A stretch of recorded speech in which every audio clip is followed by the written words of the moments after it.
Yes, ready, start. Yours is a conference of highly technical people, and you have asked a non-technical person to inaugurate it, perhaps because it is the non-technical people who have to get advantage of it, and especially as head of government here I am certainly very much interested in the very valuable work that all of you have been going in the tasks that you have undertaken.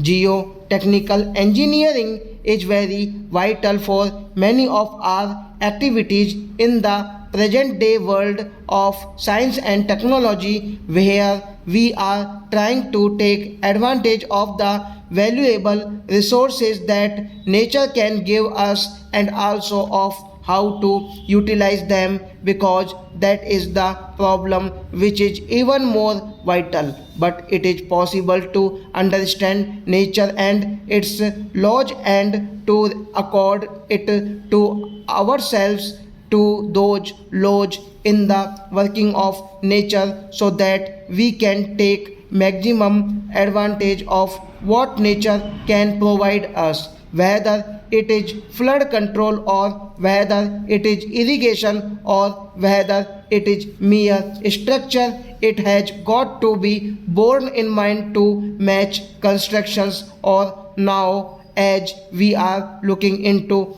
the sea beds and trying to take advantage of the unexhaustible wealth that is supposed to lie therein. This knowledge and skill with which you have endowed yourselves are very vital if you have to make the profitable use of all these natural resources.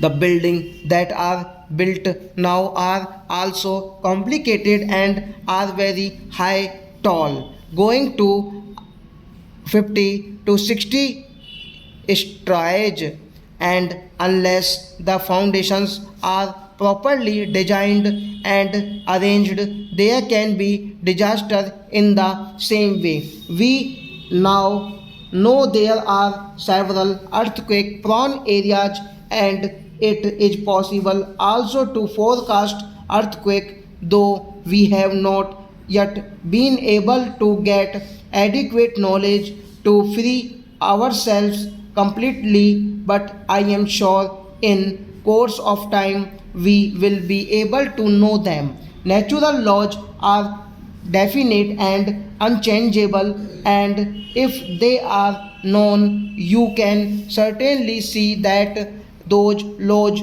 do not act against us, but we can so behave ourselves that they act to our advantage.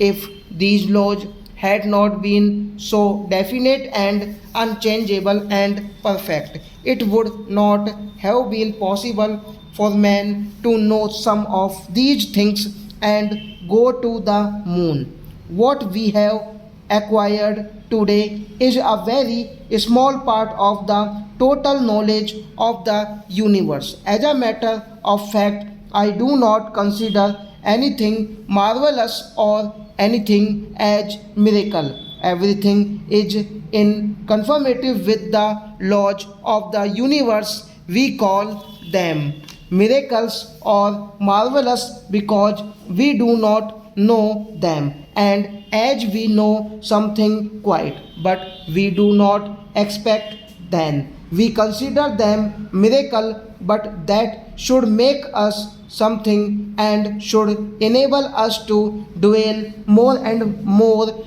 into the depths of this knowledge, so that in the modern world we can have a better, meaningful human society which works for the benefit of the whole human society.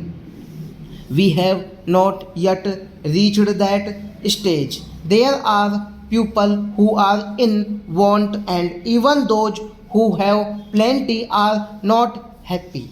that also requires to be gone into side by side everything you take. If man is not happy, then it is not worth. But if one is happy in spite of circumstances, then one has achieved peace of mind. And if peace of mind is obtained, you can bear with this field of knowledge for more successfully and with greater effect, precision, and even speed. I hope, therefore, that you will, in your deliberations on the technical matters, also got into this matter of working with peace of mind so that your efforts become more and more effective and successful.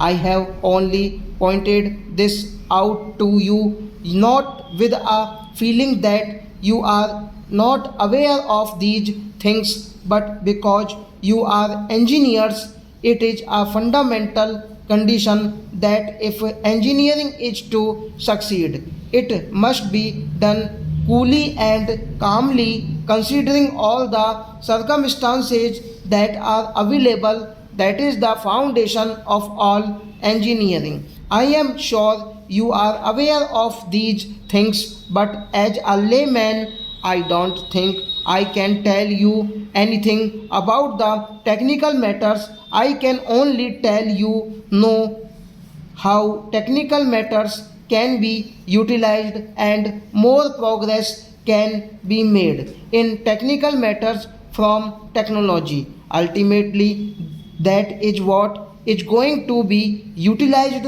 that is how to it is going to be used. Therefore, these are conditions which are necessary for all of us in this country. There is a difference. We have inherited several things which enable us to keep calm and not be get into tension. That is what I have been seen in my travels all over the world. I find in this country people have more smiles on their face. The poorest man has a smile on his face, whereas in the affluent countries I find there is tension and he is in a hurry and impatience, which many a times lead us to disaster. Stop.